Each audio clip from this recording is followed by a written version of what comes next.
So we started So Wild Natives because we envision a society that values our natural resources. And this is a great group of people here to kind of preach into the choir here about that. Um, where the beauty of a plant is not just in its visual appeal, but also in its function and its form within our ecosystem. So, oh, I did want to say that our hours, we're coming to the end of our season, and we only have one more open weekend for this year, and that is Friday and Saturday, October 17th and 18th. So we're closed this next weekend, but October 17th, 18th, 9 to 4, we're open. If you miss us, come visit us next spring. All right. So in addition to selling plants, we also have lots of demonstration gardens around the nursery. So this is just an example of a few. In that upper right is what we call our pond garden. We have a little water feature put in, and there's a series of bioswales for water retention on the backside of the pond there. And we'll talk about the pond garden. We'll see a few pictures of that throughout, but that's what I mean when I'm talking pond garden. On the upper right is our hummingbird garden. All of the plants there attract hummingbirds. The lower right is, we call it Gnomeville. You can see the little gnome house there. That was actually designed by a group of homeschool kids who came in for a design class. So they designed and put those plants in. And then a few other gardens that we have, a sensory garden. Everything in there invites you to touch and smell. Some of them even taste the plants in that garden, a demonstration garden. We just finished installing over 470 plants last weekend for a new garden that we have all along Nolan Road. So we're continuing to add more gardens so that when you come to visit, to shop, you can also see the plants and what they would look like in your own yard. So before I begin talking about native plants and what a native plant is and why I'm always wanting to talk about it, I want to ask you a few questions just to reflect on during the presentation. What is your relationship with non-human creation?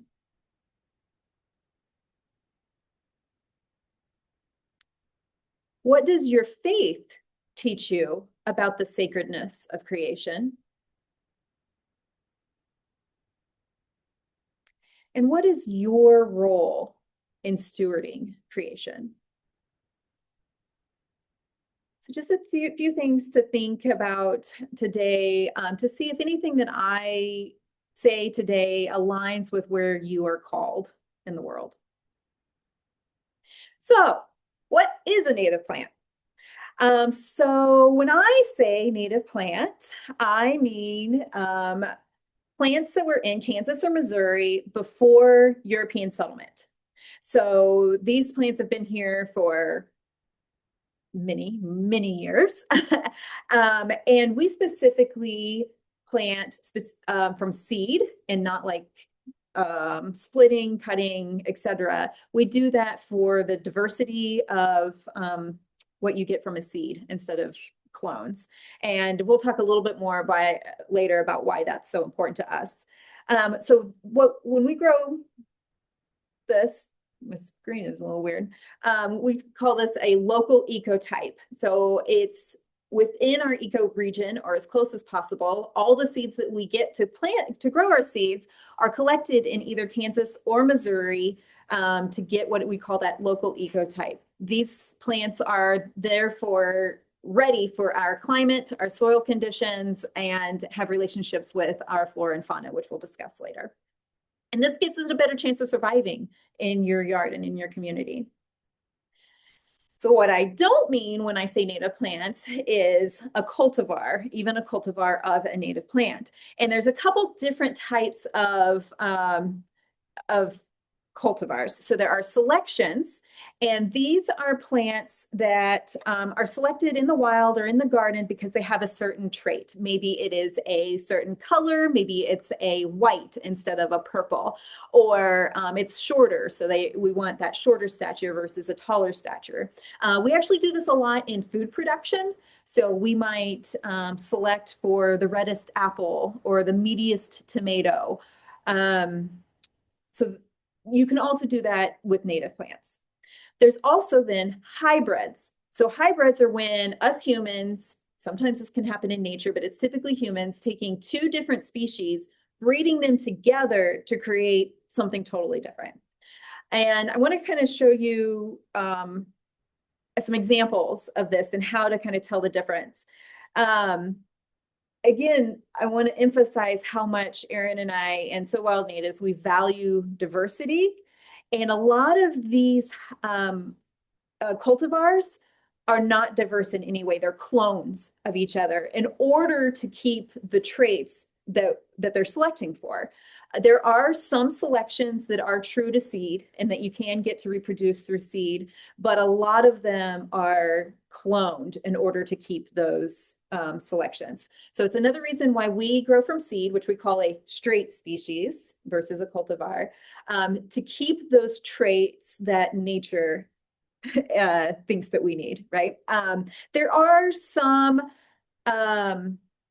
research right now going on with cultivars trying to figure out the value of them. There are some studies that show that, hey, more pollinators actually visit this cultivar than they do the straight species. But more research is needed to determine if those pollinators are still getting the same value. For example, this is not about cultivars, but just about a native versus a non-native species. There's a lot of birds that might be eating, for example, autumn olive berries in the winter. It's a very sugary berry when they need fat for the winter. Those birds just aren't as healthy when they're eating off of those non-native berries. It would be like us going to the buffet and going to the dessert bar instead of the salad bar. So you're still getting some value from it. Yeah, maybe not everybody thinks that there's anything wrong with that. So that's part of just kind of getting you to see why it's so important to us to do straight species native plants. So here's an example. So Echinacea purpurea, purple coneflower, probably a flower that many of you are familiar with. Here are 3 examples of Echinacea purpurea that I found on a couple of these online. The first one, the far left, is a straight species. This is a picture that I took at the nursery of one of ours. This was grown from seed, collected from a wild population. The middle one is a hybrid, and there's a few ways that you can tell that it's a hybrid. First of all, it looks different. Second of all is the name. If you can kind of see the name under there, it's called Echinacea X purple poodle. That X means it's a hybrid, and you can kind of think of it's been crossed with some other species. And specifically, this one's crossed with something to create multiple petals, which when I was talking about studies of cultivars earlier, one of the studies was looking at double petaled or multiple petaled species, which is this middle one is an example of how many different petals it has. We've noticed that they either do not create nectar and pollen, or the structure of the flower is changed so much that the insects can't get into the nectar and pollen and therefore do not benefit the insects as well. So we know that some hybrids and selections don't benefit insects as well, and then there's others that we still don't know how they're doing. So we just quit all the fuss. We know that nature does good work, so that's why we go with the straight species. So back to the straight species, hybrid, and then selection. You can tell that the third one is a selection because in the name, it's called Echinacea purpurea, quote, pink double delight. So when it has a name, it's specifically either selected, cultivated for very specific traits, and that they're repeated over and over again. And again, to repeat those traits over and over again, it's probably cloned. So you can see all of these look very different, but they consider all of these to be Echinacea purpurea. So just something to be aware of when you go out to buy plants. When somebody says native plant, if you go to a big box store and ask for a native plant, they might send you to cultivars. All right. Just making sure I'm covering all my notes there. So when you do go to buy your native plants, here's some questions you may want to ask the grower. Is it a straight species or cultivar? Where's the seed sourced? Is it a local ecotype? And you might specifically want to say ecotype versus seed source, because you can pick seeds in Kansas or Missouri, but those seeds might actually have genetics from Tennessee or Wisconsin or somewhere else. Ours are, we get remnant populations, grow from seed. We might plant it in a garden somewhere, but it's still within our few states. Thirdly, do you use pesticides? We're going to get into benefits of native plants here in a second. And one of the main benefits of growing native plants is to support our ecosystem, is to support our bees, our butterflies, our caterpillars, our beetles, all the little insects. And if they use pesticides, we're basically attracting them to our yard just to kill them. All right, so I'm going to ask you a few questions now. Do any of you garden? Anybody here garden? A few people garden? Great. I'd like you to throw out both online, maybe in the chat, or here just reasons why you garden. Just shout out reasons why you garden. Butterfly pollinators. Butterflies, pollinators. Food. Food. Tomatoes. Tomatoes. Yeah. Well, since you Flowers, so it's pretty. pretty, yes. Since you mentioned any chat, Anybody online? since you mentioned tomatoes, I'm going to go ahead and put a note out for bumblebees, because if you like tomatoes, you probably want to attract bumblebees to your garden because they syndicate or buzz pollinate tomatoes, and you'll get better production. Yeah. So we've got some online. Yes, I garden and try to grow food and flowers and herbs. Food, flowers, and Someone, herbs. Grace says she gardens for connection to nature. Connection to nature. Awesome. And also Jane says she also likes to get dirty. Get dirty. I love that one. As you're probably seeing my hands and think that I'm terribly dirty, but I have been hulling walnuts, so my fingers are stained. So we at So Wild Natives garden for beauty and function. We think it's important that our gardens are not only beautiful, but they also have a purpose. As our vision states, I'll restate it again, our vision includes restoring balance to our ecosystem, and native plants helps create that function. So here's just a few of the benefits of native plants that we're going to talk about today. Preventing erosion, capturing water, carbon sequestration, habitat to support the local ecosystem, and in addition to the beauty. So I love this chart here. So our prairie plants, specifically, we're in this prairie region, have extensive root systems. And I feel tied to this camera. I'm usually moving around and pointing to things, so I might be pointing at a distance so you guys can see. This diagram shows lots of our native prairie plants compared to on the far left over there. I don't know if you can see that plant in the far, far left with really shallow roots. That is Kentucky bluegrass, what most of us have in our yards and lawns. I've also read that tall fescue, another common lawn plant around here, does have a little bit deeper root systems up to 2 to 3 feet. So it might be a little better. They compare that to prairie drop seed or purple coneflower with 4 to 5 foot of root depth and extended out, or compass plant or blazing star with 15 feet deep and wide plants. Yes, we have a question here. I've been, last several years, been trying to add clover. Uh-huh. White dust clover and micro clover to what lawn I have. Uh-huh. How deep can they go? I don't know the roots of those clovers. There are some native, prairie clovers and other legumes that are on this list. The dahlia, I think, is right here. But as far as those, the Lantino clovers, I'm not sure the depth of those. Maybe a good thing to look up and see if you could find.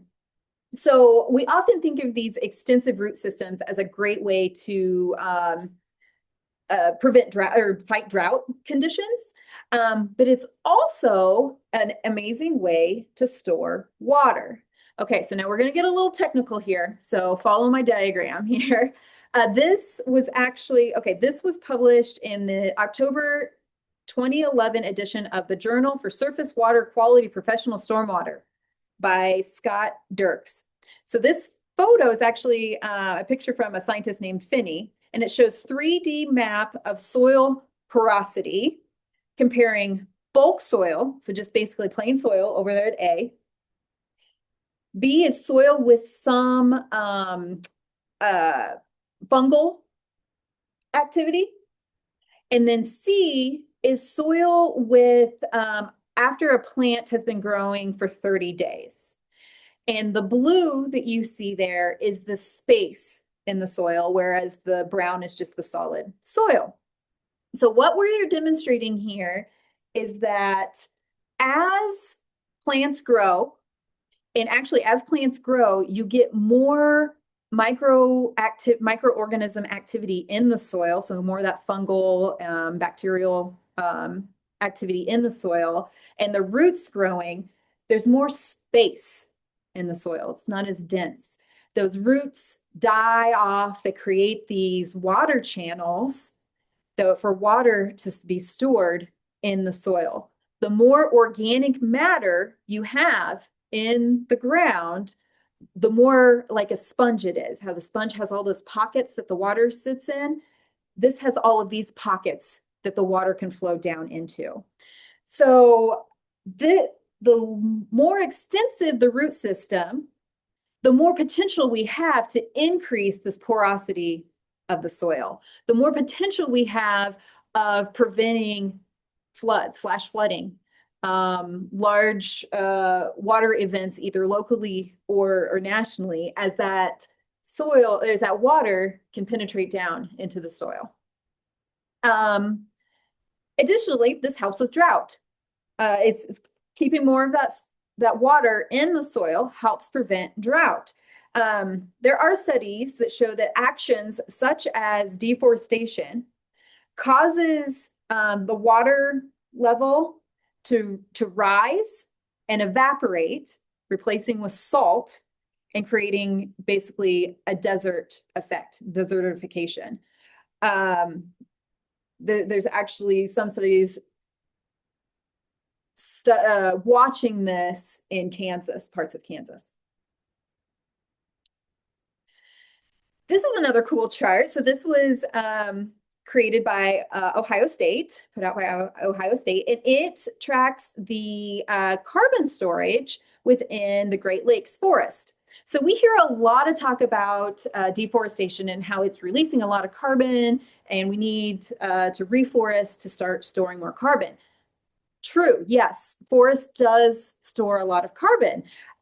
What I wanted you to notice in this diagram, so yeah, 40% of the carbon is stored in the trunks and branches of the trees. But if you look down in the bottom right, 45% is stored in the soil's organic matter. And again, we just talked about the more extensive root systems, the more organic matter we have in the soil. There's studies right now trying to figure out how much carbon is actually stored in our native prairies. And This is true with any plant. Again, any plant is going to have roots in the ground, is going to create some organic matter. But when we compare those root zones, we see that these more extensive roots, more organic matter, the more water retention, the more carbon sequestration that we have. And we might think, okay, I just have a little postcard lawn. I don't have acres and acres to do this at, but every little bit helps. If you take just a little piece of your own backyard, you can start making a difference with helping prevent flash flooding and storing some additional carbon. Especially when you consider that, at least as of 2005, in a study, in a research group, Malisi at the University of Montana reported that the single most irrigated crop in the US is lawn, with over 31 million acres of lawn in the US. If each of us just takes a little bit, and if you think about, since we are here talking about our faith communities, maybe you have a community that has more public space and more lawn that is getting mowed at least once a week, right? With a gas powered mower, probably being hauled by a diesel powered pickup, and at least once a week, even more if it's then being fertilized with more energy and possibly even putting pesticides on that. Think about the amount of both financial as well as earthly resources that could be reduced by reducing our lawn. And then think about the benefits that creates to the local ecosystem as well. And this is kind of the premise behind Homegrown National Park. So this idea of Homegrown National Park was dreamed up by Doug Tallamy and his crew. Doug Tallamy is a scientist and an author. He has written a few amazing books. If you have not read his books, write them down. They are awesome. I highly recommend you reading them. One of his most famous studies talks about the number of caterpillars needed to feed a single clutch of chickadee birds. Spoiler alert, it's thousands. Thousands of caterpillars are needed to support one clutch of chickadees. Where are the birds finding those thousands of caterpillars? Mostly on native plants. This national park concept says that if we all take a little piece of our backyard, or maybe some community space that we have, and we put it all together, we could create a national park larger than all of the US national parks combined, just by putting our lawns together. And this is greatly important when we think about fly zones. Right now, we're kind of at the end of the monarch butterfly migration. So we've been talking a lot about monarchs recently. And monarchs migrate from Mexico to Canada and back to Mexico every year. They have to have food resources all along that flight path. There are these food deserts where they can't get food. If we each could put our lawns together to create a swath of food for them up to Mexico and Canada, it would really help them increase their numbers. And that's just one example. Use every migrating species for that example as well. So then that leads us to another reason to garden with native plants, and that's the wildlife. The wildlife here has evolved with these plants over centuries, and that means that they have created these relationships with each other. The insects receive food and shelter so that they can survive, and the plants attract these insects to them so that they'll pollinate the plants to help them regenerate. So it's a mutual relationship. Some of these plants have created chemicals that are toxic to insects so that they don't get completely annihilated and die off. Then some insects have evolved to eat some of those chemicals so that they can then absorb those chemicals and make them toxic to other animals. This monarch butterfly is another example of this. And then the cycle continues. So they've evolved so that each one continues to exist and not be completely annihilated and to thrive. The only way that this works is if these plants and animals have evolved together for generations. So in the past 8 years, as our gardens at the nursery have become more and more established, we're seeing more and more of this wildlife. These pictures were taken at So Wild Natives over the last 8 years. This year, it has been especially mesmerizing to see the number of caterpillars, especially monarch and swallowtail caterpillars that we've seen this year with our plants just getting more and more mature. And it's been very exciting. And it just kind of goes back to the old Field of Dreams motto, if you build it, they will come. I want to highlight some very special flora-faunal relationships shown here. So these insects and plants represent these very special connections where if one of these species didn't exist, the other could not. We call these specialists.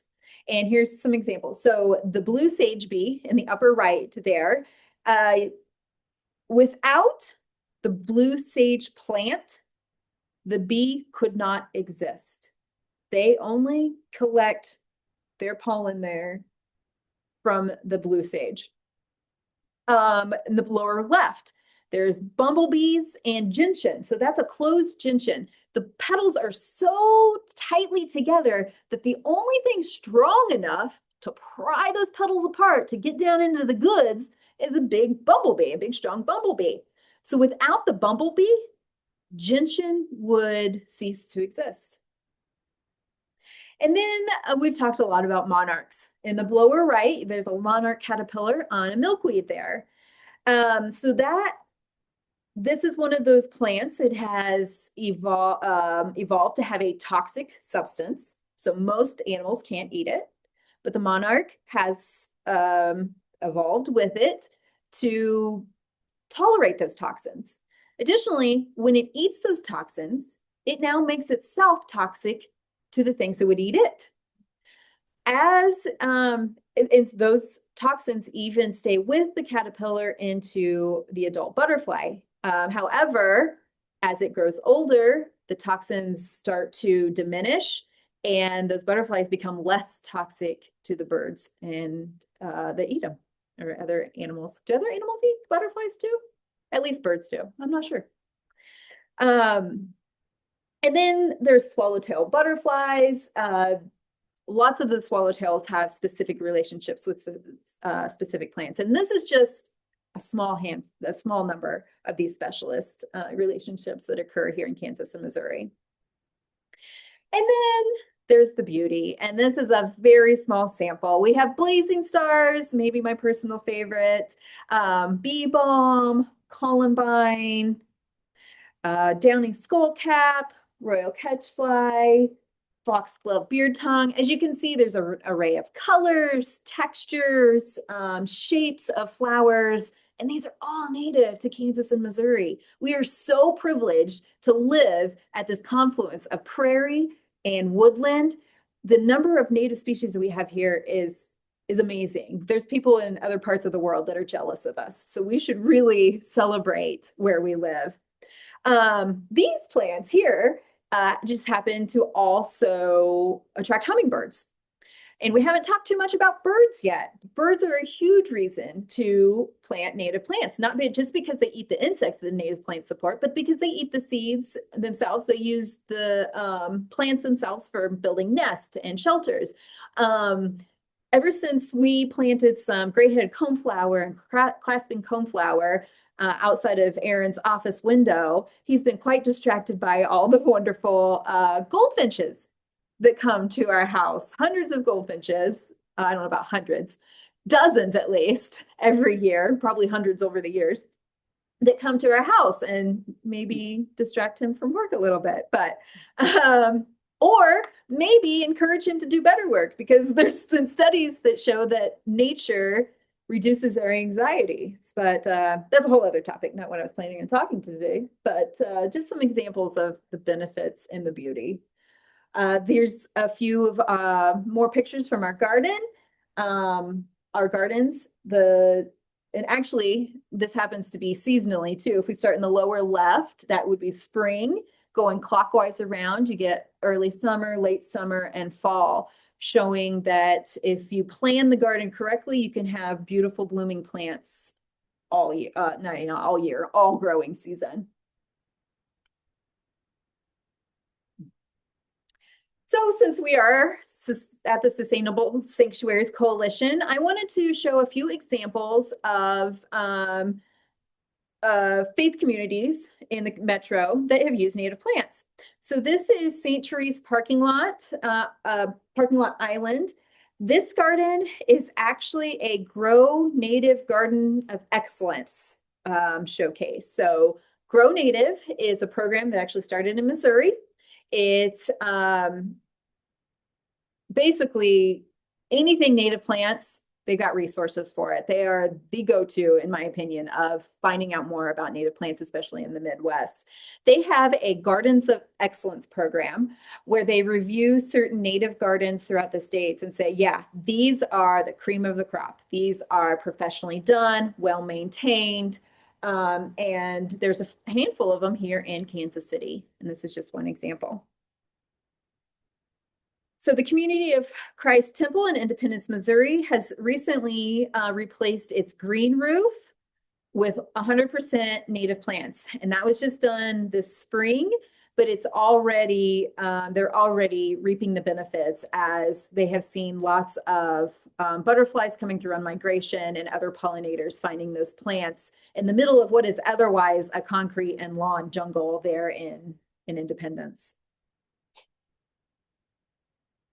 This is the Pilgrim Labyrinth down in Hyde Park here in Kansas City, also tied to the Pilgrim Chapel. And they have some native plants around the chapel as well as within the labyrinth. And this one, this is St. Anne's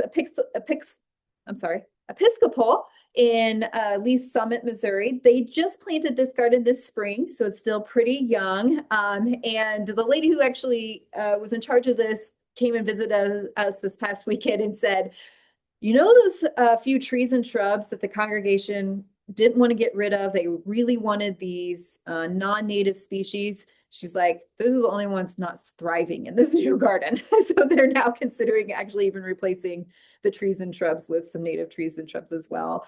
And this is also a great example of getting the little ones involved in the project. So now let's circle back to those questions I had you reflect on at the beginning.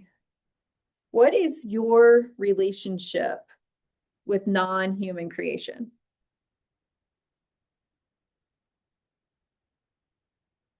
What does your faith teach you about the sacredness of creation? And what is your role in stewarding creation?